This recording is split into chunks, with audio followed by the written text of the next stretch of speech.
Jaren's 5-minute reviews. Legend of the Sea Devils.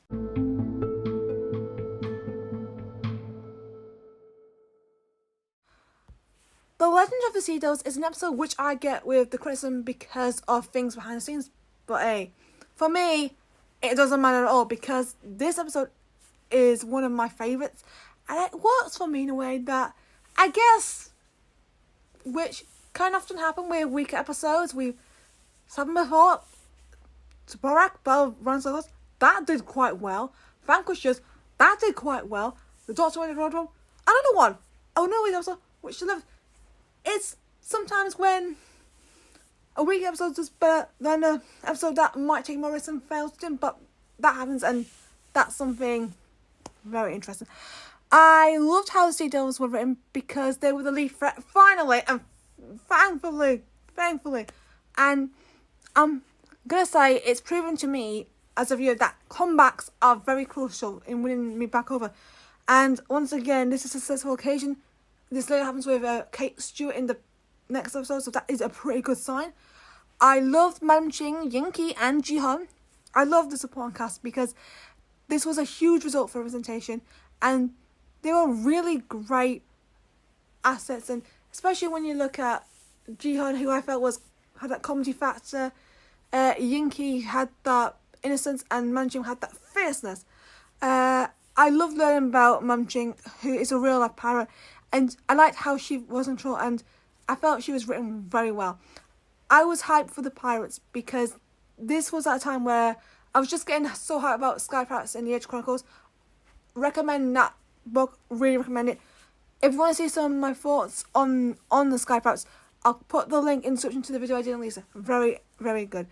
John Bishop was great. I have to say, he's like the charming and the cutie character that we really need in the show. I just wish he had a bit more of a role because he is a talent, and I think sometimes he can be a bit wasted. But you know, look, it happens when you're late, and it sometimes can because. But here, he was memorable. My main highlight of this episode, of course, was Jodie Whittaker and Matt Gill's chemistry for Thasmin. This episode solidified the relationship for me.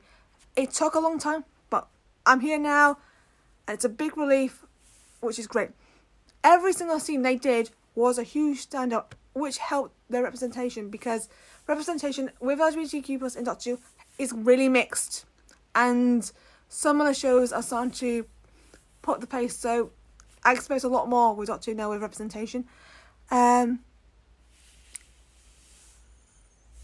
the standout moments were from the Doctor confessing that she would date Yaz because it's so beautiful.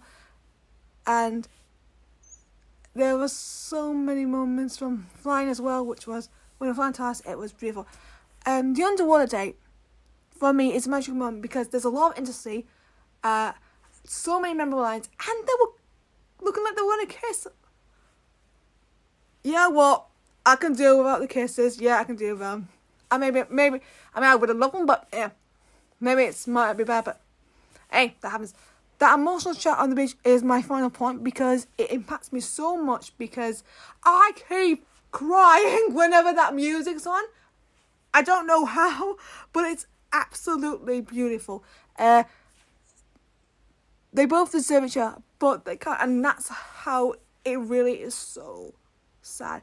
But their strong acting helps their chemistry, and it means a lot to me as a fan of theirs because it just is the best moment they could pull out at that time. I think even with the drawbacks it had, it's still a strong episode and sets things in motion for the power of the Doctor, especially at the end when she says, I wish this would go on forever. Great episode, loved it.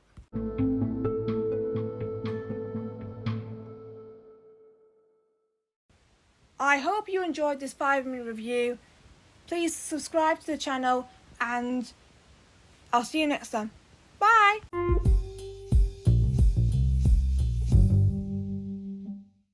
Thank you for listening to the podcast. Subscribe to Thasmin and Jaren's and stay tuned for more podcasts. See ya!